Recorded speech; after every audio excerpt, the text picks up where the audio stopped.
Hello दोस्तों, हमारे YouTube channel रंग बिरंगी दुनिया में आपका एक बार फिर एक नई वीडियो के साथ स्वागत है। और जो नए हैं उनका बहुत बहुत अभिनंदन है।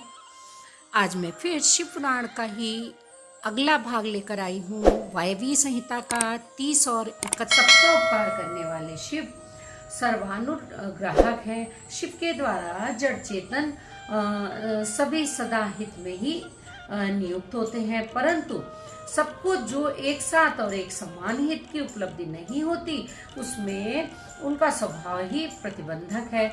जैसे सूर्य अपनी किरणों द्वारा सभी कमलों को विकास के लिए प्रेरित करता है, परंतु वे अपने अपने स्वभाव के अनुसार एक साथ और एक समान विकसित नहीं होते।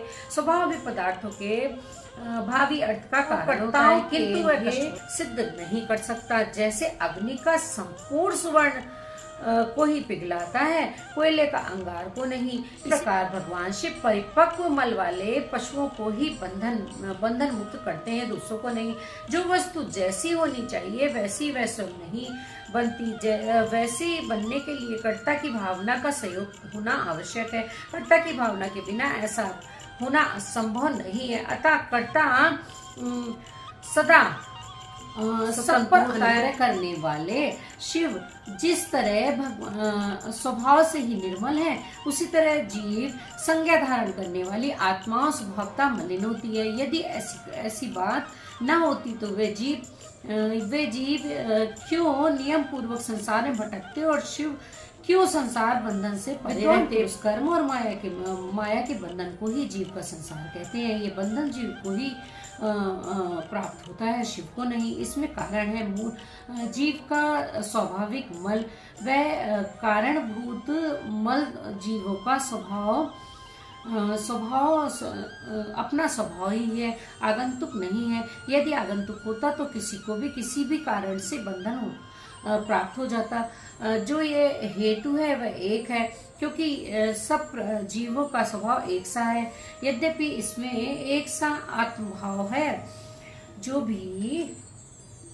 तो भी मल के परिपाक और अपरिपाक के कारण कुछ जीव बद्ध है और कुछ बंधन से युक्त हैं। बद्ध जीवों में भी कुछ लोग लय और भोग के अधिकार के अनुसार उत्कृष्ट और निकृष्ट होकर ज्ञान और ऐश्वर्य आदि की विषमता को प्राप्त होते हैं। अर्थात कुछ लोग अधिक ज्ञान और ऐश्वर्य से युक्त होते हैं तथा कुछ लोग कम। कोई मूर्त्यात्मा होते हैं और कोई साक्षात शिव के समीप विचरने वाले होते हैं। मूर्त्यात्माओं में कोई तो शिव रूप हो छहो अध्वाओं के ऊपर स्थित होते हैं और अध्वाओं के मध्य मार्ग में महेश्वर होकर रहते हैं, और कोई निम्न भाग में रुद्र रूप से स्थित होते हैं। शिव के समीपवर्ती स्वरूप में भी माया से परे होने के कारण उत्कृष्ट, मध्यम और निकृष्ट के भेद से 3 श्रेणियां होती हैं। यहाँ निम्न स्थान में आत्मा की स्थिति है, मध्यम स्थान में अंतरात्मा की स्थिति है, और जो सबसे उत्कृष्ट श्रेणी का स्थान है उसमें परमात्मा की स्थिति है। यही क्रमशः ब्रह्मा, विष्णु और महेश्वर कहलाते हैं। कोई वसु यानी कि जीव परमात्मा पद का आश्रय लेने वाले होते हैं, कोई अंतरात्मा पद पर और आत्म पद पर अधिष्ठित होते हैं। भगवान शिव तो अनायास ही समस्त वस्तुओं को बंधन से मुक्त करने में समर्थ होते हैं, फिर वे उन्हें बंधन में डाले रखकर क्यों दुख देते हैं। ऐसा विचार या संदेह नहीं करना चाहिए, क्योंकि सारा संसार दुख रूप ही है। ऐसा विचारवानों का निश्चित सिद्धांत है। जो स्वभावतः दुखमय है वह दुख रहित कैसे हो सकता है। स्वभाव में उलटफेर नहीं हो सकता। वैद्य की दवा से अरोग नहीं होता। वह रोग पीड़ित मनुष्य का अपनी दवा से सुख पूर्वक उद्धार कर देता है। उसी प्रकार जो स्वभावतः मलिन और स्वभाव से ही दुखी है, उन पशुओं को अपनी आज्ञा रूपी औषधि देकर शिव दुख से छुड़ा देते हैं। रोग होने में वैद्य कारण नहीं है, परंतु संसार की उत्पत्ति में शिव कारण है। अतः रोग और वैद्य के दृष्टांत से शिव और संसार के दृष्टांत में समानता है। इसलिए इसके द्वारा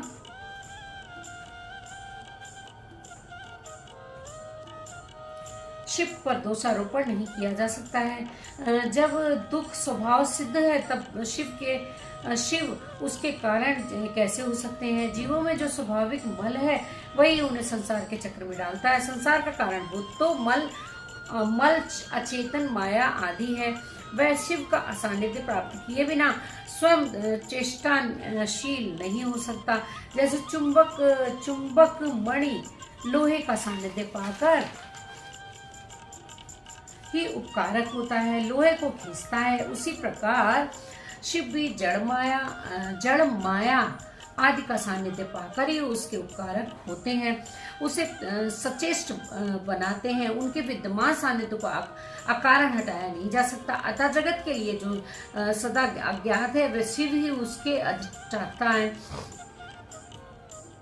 शिव के बिना यहाँ कोई भी प्रवृत्त चेष्टाशील नहीं होता। उनकी आज्ञा के बिना एक पत्ता भी नहीं हिल सकता। उनसे प्रेरित होकर भी यह सारा जगत विभिन्न प्रकार की चेष्टाएं करता है, तथापि वे शिव कभी मोहित नहीं होते। उनकी आज्ञा रूपिणी जो शक्ति है वही सबका नियंत्रण करती है। उसका सब और मुख है। उसी ने सदा इस संपूर्ण दृश्य प्रपंच का विस्तार किया है, तथापि उसके दोष से शिव दूषित नहीं होते हैं। जो दुर्बुद्धि मानव मोहवश उसके विपरीत मान्यता रखता है वह नष्ट हो जाता है। शिव की शक्ति से वैभव ही संसार चलता है, तथापि इससे शिव दूषित नहीं होते हैं। इसी प्रकार उसी समय आकाश से शरीर रहित वाणी सुनाई दी। सत्यम ओम अमृतम सौम्यम, इन पदों का वहाँ स्पष्ट उच्चारण हुआ है। उसे सुनकर सब लोग बहुत प्रसन्न हुए। उनके समस्त संशयों का निवारण हो गया तथा उन मुनियों ने विस्मित हो प्रभु पवन देव को प्रणाम किया। इस प्रकार उन मुनियों की संदेह रहित करके भी वायुदेव ने यह नहीं माना कि उन्हें पूर्ण ज्ञान हो गया। इनका ज्ञान अभी प्रतिष्ठित नहीं हुआ है, ऐसा समझकर ही वे इस प्रकार बोले।